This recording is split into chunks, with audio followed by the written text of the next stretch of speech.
Hey guys, so every great host or hostess has to have an over-the-top chocolate chip cookie recipe in their repertoire. It's the kind of thing that can impress a crowd in an instant. And I've got just the thing. It's my diabolically delicious chocolate chip cookie. They're so good, they're evil.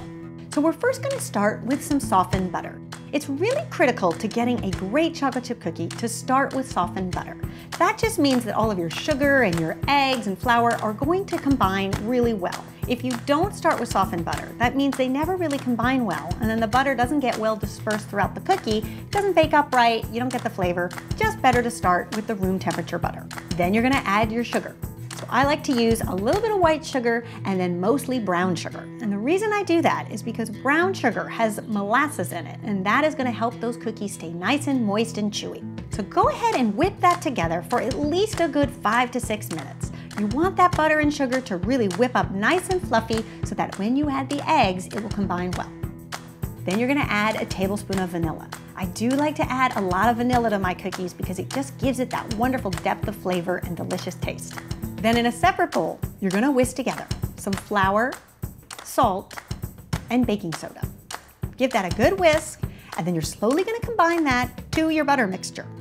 Now, I don't use a lot of flour in these cookies because you'll find if you use a lot of flour in a chocolate chip cookie recipe, they tend to turn into like little rocks, and that's not what we want. We want chewy and delicious, and that's why I kind of pull back a bit on the flour. Now, if you ask me, a diabolically delicious chocolate chip cookie has 4 different components going on. First, we're gonna get traditional with our semi-sweet chocolate chips. Need to have those.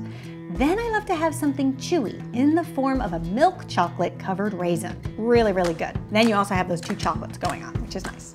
Then we need to have something crunchy and a little bit salty in the form of a candied walnut.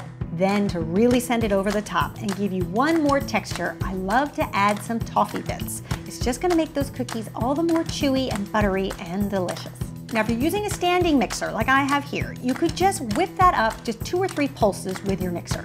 If you don't have a standing mixer, then I would just use a wooden spoon to combine all of the mixes.